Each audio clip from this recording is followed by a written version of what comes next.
उसके बाद जो है वो हम एक एग्जांपल लेते हैं। जैसे कि मोटिवेशन को हमने मैयर करना है। तो मोटिवेशन को हम अगर मैयर करेंगे तो डायरेक्टली तो हमारे पास कोई चीज़ ऐसी नहीं, कोई फॉर्मूला ऐसा नहीं है मोटिवेशन को डायरेक्टली मैयर कर लिया जाए। लेकिन हाँ, हम इसकी कुछ डायमेंशंस बना लेते हैं। अगर आपको पेपर में क्वेश्चन पूछा जाएगा, फॉर एग्जांपल मोटिवेशन है, उसकी ऑपरेशनल डेफिनेशन किस तरह से हम बना सकते हैं। कोई भी आपको कॉन्सेप्ट पेपर में आ सकता है। मोटिवेशन आ सकता है, स्ट्रेस आ सकता है, सेटिस्फेक्शन आ सकता है। ठीक है, आपको कहा जाएगा इसकी एक तो ऑपरेशनल डेफिनेशन को एक्सप्लेन करें। सेकेंडली जो है, ये जो एक एब्स्ट्रैक्ट नेचर का आपके पास वेरिएबल है, ठीक है, इसको किस तरह से मेजर किया जाएगा उसके बारे में आप एक्सप्लेन करें। तो आपने बेसिकली कोई भी आपके पास एक कॉन्सेप्ट आता है ना, तो उसकी आपने डायमेंशंस और एलिमेंट्स बनाने हैं। ठीक है, उसी की हम अभी प्रैक्टिस करेंगे किस तरीके से हम जो है वो किसी भी एब्स्ट्रैक्ट नेचर का जो वेरिएबल होता है उसकी हम डायमेंशंस और एलिमेंट्स बना सकते हैं उसको मेजर करने के लिए। ठीक है, अब फॉर एग्जाम्पल एक एम्प्लॉय है, उसकी मोटिवेशन को हमने मेजर करना है। तो उसको हम किस तरह से मेजर कर सकते हैं। यहाँ पे एक अचीवमेंट मोटिवेशन का कॉन्सेप्ट दिया गया है। ठीक है, एग्जाम्पल में तो उसी को हम डिस्कस करते हैं। अचीवमेंट मोटिवेशन बेसिकली होता है कि पर्सन की जो एक स्ट्रॉन्ग डिजायर होती है सक्सेस के हवाले से, गोल्स को अचीव करने के हवाले से, ठीक है, ये किसी भी चीज़ को की अकॉम्प्लिशमेंट के हवाले से, ठीक है, उसके लिए इम्पोर्टेंट होती है, तो वो उसको अचीवमेंट मोटिवेशन कहता है। और रिसर्चर जो है वो इसको इसी कॉन्सेप्ट को मैयर करते हैं मुख्तलिफ डायमेंशंस में डिवाइड करके। अब कोई ऐसा स्ट्रेट फॉरवर्ड हमारे पास फॉर्मूला नहीं है कि हम फॉर्मूला लगाएं और हमें पता लग जाए कि ऑर्गेनाइजेशन के अंदर जो एक बंदा काम कर रहा है, ठीक है, उसकी मोटिवेशन हाई है, लो है, या कितनी है, या मोटिवेटेड है भी या नहीं। अब हमारे पास 5 किस्म की डायमेंशंस वो यहाँ पे बताता है। ठीक है, इसमें सबसे पहले हमारे पास डायमेंशन 1 आती है। डायमेंशन 1 में वो मुख्तलिफ चीज़ों का जिक्र करता है कि किस तरह से हम जो है वो मोटिवेशन मेजर करेंगे। वो कहता है जी कि आप चेक करें ड्रिवन बाय वर्क। ठीक है, यानी कि एक बंदा, अब देखें मोटिवेशन हमने मेजर करनी है मुख्तलिफ आगे फर्दर डायमेंशंस में डिवाइड करके। हम सबसे पहले जो ड्रिवन बाय वर्क है, यानी कि एलिमेंट्स हमने बनाने हैं इसके। एक बंदा जो है वो कितने आवर स्पेंड कर रहा है अपने काम के ऊपर, ठीक है, और इसी तरह से बार बार फेल होने के बाद जो है वो दोबारा से काम कितनी मरतबा कर रहा है, कंटिन्यूटी कितनी है। और इसी तरह से हम एक बात करते हैं कि एक बंदा जो है वो कितनी लीव्स ले रहा है, कितने ऑफ कर रहा है। तो यहाँ से हमें अंदाजा होगा कि वो अपने वर्क को किस तरह से लेके चल रहा है। ठीक है, जिन लोगों की मोटिवेशन हाई होती है, जाहिर सी बात है, वो हार्ड वर्क करते हैं। ठीक है, वो अपने आप को बिजी रखते हैं, they stay busy most of the time. आप उनको काम में देखेंगे। अच्छा, उनको फिक्र नहीं होती अगर लाइट नहीं है, फॉर एग्जांपल इलेक्ट्रिसिटी का मसला है या कोई और मसला है, उनके लिए नॉर्मल चीजें होती हैं। वो उनकी मोटिवेशन लेवल इतना ज्यादा होता है तो उनको ये चीजें जो है वो इतनी इस हद तक डिस्टर्ब नहीं कर रही होती जितनी बाकी को डिस्टर्ब करती। ठीक है जी, क्योंकि उनका फोकस किसी और जगह पे होता है। तो पहली डायमेंशन हम देख सकते हैं कि वो भाई काम किस तरह से कर रहा है। ठीक है, वो ज्यादा ज्यादा टाइम स्पेंड कर रहा है काम के ऊपर, वो बार बार काम खराब हो जाता है, फिर भी दोबारा से फेलियर्स के बाद भी वो काम करता है, या वो लीव्स कितनी ले रहा है। इस तरह से हम देखेंगे वो अपने वर्क को किस तरह से लेके चल रहा है। एक तो डायमेंशन ये हो जाएगी। अच्छा, सेकंड डायमेंशन हमारे पास क्या हो सकती है जी, डिफिकल्टी रिलैक्सिंग की वो बात करते हैं। ठीक है जी, सेकंड डायमेंशन में वो कहते हैं जी आप डायमेंशन 2 बनाएं जी। उसमें जो है वो डिफिकल्टी रिलैक्सिंग को वो लेके आता है, या फिर वो कहता है जी अनविलिंगनेस टू रिलैक्स। ठीक है, can be measured by asking person such a questions. How often do you think about work while you are away from the workplace? What are your hobbies? How do you spend your time when you are away from the workplace? इस तरह के questions. यानी कि difficulty relaxing इसको वो कहता है कि कुछ पीपल जो है वो, कुछ लोग जो है वो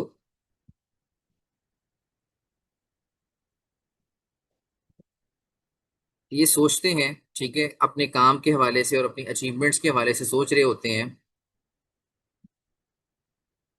कि किस तरह से उनको लेके चलना है। ठीक है जी। अच्छा, अब इसमें कुछ एलिमेंट्स का वो जिक्र करता है, जैसे कि feeling uncomfortable while relaxing, thinking about the task during the free time। अब देखें वो अपने रिलैक्सिंग टाइम के अंदर भी इन चीजों को सोच रहे हैं। अनकंफर्टेबल है जब आपने अपने माइंड के अंदर एक गोल रखा हुआ है ना, तो वो आपको आपके फ्री टाइम के अंदर भी सोचने के लिए मजबूर कर देता है। And you feel uncomfortable even you are relaxing. अपने रिलैक्सिंग टाइम के अंदर भी आप जो है अनकंफर्टेबल फील कर रहे होते, और इस तरह से अपने फ्री टाइम के अंदर भी आप उसी चीज के बारे में सोच रहे होते। ठीक है। और आप अपना जो एंजॉयमेंट है, जो एंटरटेनमेंट है, वो भी वर्क रिलेटेड एक्टिविटीज के अंदर ही ढूंढ रहे होते हैं। मतलब कि इस हद तक आप जो है वो मोटिवेटेड हैं कि आप अगर एंटरटेन भी होना चाहते हैं तो अपने काम की एक्टिविटीज के अंदर ही उसी में से अपनी इंजॉयमेंट निकालते हैं, उसी में से अपना एंटरटेनमेंट का टाइम जो है या की वजह निकाल रहे होते हैं। ठीक है। तो सेकंड डायमेंशन में हम ये देख लेंगे कि वो रिलैक्स टाइम में किस तरह से एक्टिविटीज कर रहे हैं। ठीक है। किस तरह से अपने आप को रिलैक्स करते हैं, ये सेकंड डायमेंशन होती है जहां से हमें पता लगेगा कि वो कितने मोटिवेटेड हैं। अब एक बंदा अपने फ्री टाइम के अंदर भी काम के बारे में सोच रहा है, तो जाहिर बात है वो इसका मतलब मोटिवेटेड है। ठीक है। तीसरी डायमेंशन हम इसमें चेक कर सकते हैं। तीसरी डायमेंशन में बताता है जी यहाँ पे, individual with high motivation, high achievement motivation have no patience with the ineffective people and are reluctant to work with others. ठीक है। जिन लोगों की मोटिवेशन हाई होती है वो चाहते हैं कि उनके आसपास के जो लोग हैं ना वो भी उस तरीके से काम करें, उस तरीके से सोचें जिस तरह से वो सोच रहे हैं। और वो अगर कोई आसपास लोग काम न करते, ठीक है, उनके साथ फिर वो ज्यादा चल नहीं सकते। जो अचीवमेंट ओरिएंटेड पीपल होते हैं वो प्रेफर करते हैं to depend on themselves, individual task instead of group task. मतलब कि वो दूसरों पर डिपेंड नहीं करना चाहते, वो खुद काम करना चाहते हैं। अगर दूसरे काम नहीं करना चाह रहे तो इसका मतलब वो उनके गोल के अंदर रुकावट बनेंगे। अगर वो ग्रुप में काम कर रहे हैं और ग्रुप में सिर्फ वही काम कर रहे हैं, बाकी लोग काम नहीं कर रहे, अल्टीमेटली उनका जो गोल उन्होंने सेट किया हुआ है, ठीक है, ग्रुप एफर्ट के हवाले से, वो फिर डिस्टर्ब हो जाएगा। इसलिए ये लोग प्रेफर करते हैं कि इंडिविजुअली काम कर लिया जाए, ग्रुप में ना किया जाए।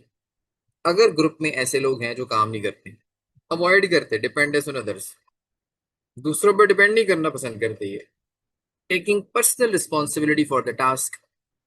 अब देखिए यहाँ से एक हमने डायमेंशन बनाई कि ये काम जो है अकेले करना पसंद करते हैं, वर्किंग अलोन। हम ये तीसरी डायमेंशन बना लेते हैं कि ये प्रेफर टू वर्क अलोन। यहाँ से पता लगेगा कि जो बंदा अकेले काम कर रहा है, ठीक है, वो ज्यादा मोटिवेटेड है एज कम्पेयर जो ग्रुप में काम। अब ग्रुप में क्या होता है, अगर 5 लोगों का ग्रुप है, 3 लोग काम करने वाले हैं, 2 लोग काम नहीं करने वाले, ठीक है। अब 2 लोग बिल्कुल ही फ्री रहेंगे, वो बाकी तीनों पे निसार कर रहे होंगे ये काम कर, और अल्टीमेटली जो है इवेंचुअली जो ग्रुप की परफॉर्मेंस ही सामने आनी है। ठीक है। एक एक बंदे को तो नहीं देखा जाएगा ओवरऑल, देखा जाएगा किस ग्रुप ने अच्छा परफॉर्म किया। ये तो नहीं देखा जाएगा इस ग्रुप के अंदर इन 3 बंदों ने काम किया था, 2 बंदों ने काम नहीं किया।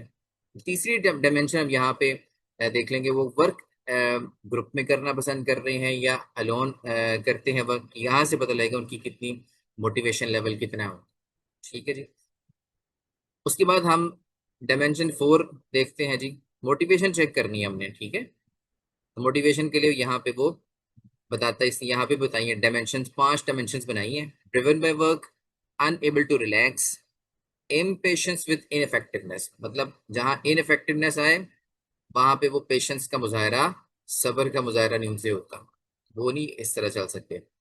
चौथी में वो कहते हैं सीक मॉडरेट चैलेंज, वो मॉडरेट चैलेंजेस लेते हैं। चौथी डायमेंशन में क्या बताते हैं, वो चैलेंजेस लेते हैं। हम इसको भी चेक करेंगे कि भाई हम फॉर एग्जाम्पल अगर हमने मोटिवेशन चेक करनी है तो ये 5 डायमेंशन इनके जरिए से मोटिवेशन चेक करेंगे।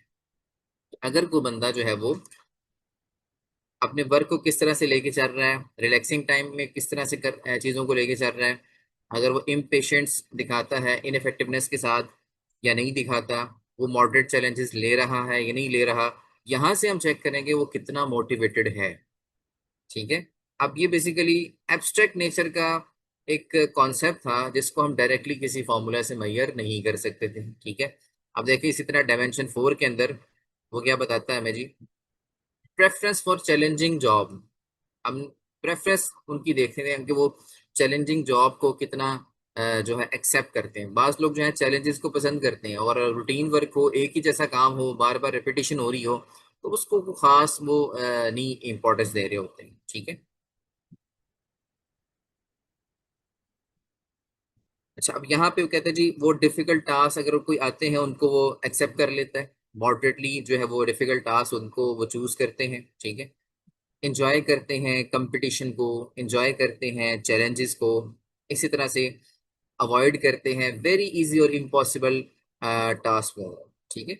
अब जो मोटिवेटेड लोग होते हैं उनके लिए हम ये डायमेंशन चेक कर सकते हैं कि भाई वो चैलेंजिंग जॉब्स को एक्सेप्ट करते हैं या नहीं करते। अगर करते हैं तो किस लेवल तक एक्सेप्ट करते हैं। ठीक है। मॉडरेट चैलेंजेस लेते हैं, कंपटीशन को एंजॉय करते हैं, चैलेंजेस को एंजॉय करते हैं, अवॉइड करते हैं इजी वर्क को, तो हम समझेंगे भाई वो मोटिवेटेड हैं।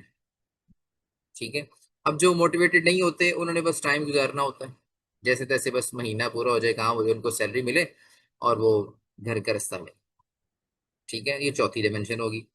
पांचवी डिमेंशन वो यहाँ बात करता है जी हमारे पास फीडबैक के हवाले से। Those who desire feedback would seek it from their superior coworker and some time even from the subordinates.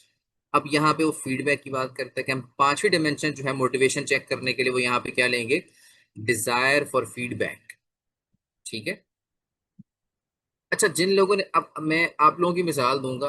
For example आपकी क्लास में ही अगर कोई बहुत अच्छे बच्चे पढ़ने वाले हैं, ठीक है, या कोई भी किसी भी क्लास के अंदर कोई हार्ड वर्किंग स्टूडेंट है या पढ़ने वाला है, ठीक है, उसकी ये हत्तुल इम्कान कोशिश होती है कि मैंने जो काम किया ना, मैं अपने उस्ताद को, मैं अपने टीचर को दिखाऊं, और मेरा टीचर मुझे उसके ऊपर कमेंट पास करे, मेरा टीचर मुझे उसके ऊपर फीडबैक दे। वो फीडबैक का इंतजार करते हैं कि हमने बड़ी मेहनत की है। ठीक है। अचीवमेंट मोटिवेटेड पीपल जो होते हैं ना, want to know how well they are performing, कि किस तरह से वो परफॉर्म कर रहे हैं, उनका मैनेजर, उनके सबॉर्डिनेट उनको फीडबैक दें। ठीक है। आस्किंग टीचर्स और मैनेजर्स फॉर कमेंट्स। ठीक है। और इस तरह से वो अपनी परफॉर्मेंस के हवाले से रिपोर्ट्स भी पसंद करके उनको दी जाए। ठीक है। और इस तरह से वो प्रेस को सोच रहे होते हैं कि हमें जो है वो एक रिस्पेक्ट दी जाए, हमारे वर्क को रिकग्नाइज किया जाए। ठीक है।